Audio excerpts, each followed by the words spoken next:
The woman had merely fallen asleep on the high-speed train.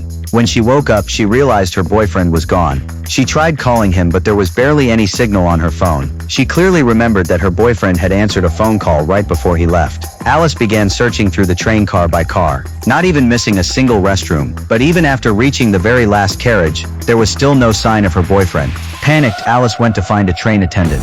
However, they couldn't understand each other due to the language barrier. Luckily, a kind woman nearby spoke English. She helped translate Alice's words. The attendant believed that on such a sealed high-speed train, the man must still be somewhere on board, and told Alice not to panic. But there was only one place left unchecked: the driver's cabin. Alice asked to go in and take a look, but the attendant immediately refused her request. Just then, her boyfriend's phone suddenly rang. Yet on the call there was only the sound of flowing water, and the noise of a moving vehicle.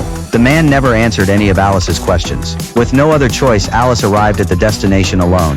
She had no idea where to go next. At that moment, the helpful woman from the train caught up, wanting to offer her assistance. Alice became extremely cautious. She said she was going to the police station to report him missing.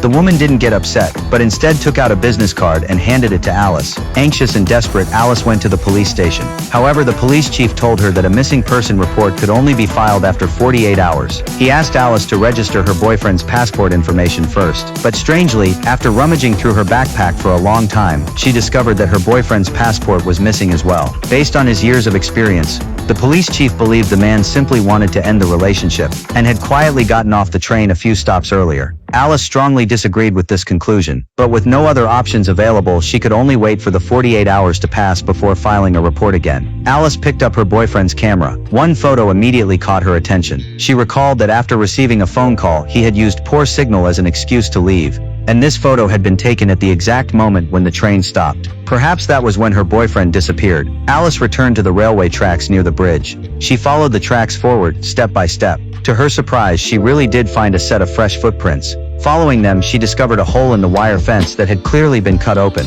Not far away, there was also a piece of chewing gum wrapper on the ground. She had seen her boyfriend eating this exact candy on the train. Alice then heard the faint sound of running water nearby. She followed the sound and arrived at a riverbank. She was certain her boyfriend had gotten off the train here, and during their phone call on the train, there had also been the sound of a car starting. Alice began searching the surrounding area. Sure enough, she found tire tracks. Following them, she arrived at what looked like an abandoned cabin, but several vicious dogs were chained outside the door. Alice was horrified to notice that there were large stains of tomato sauce on the ground. Her unease grew stronger by the second. Still, Alice didn't dare act rashly, because if she went missing here, no one would ever know. Alice reported all her findings to the police chief, but it was already off-duty hours, and he had no intention of dealing with her. A simple piece of gum wrapper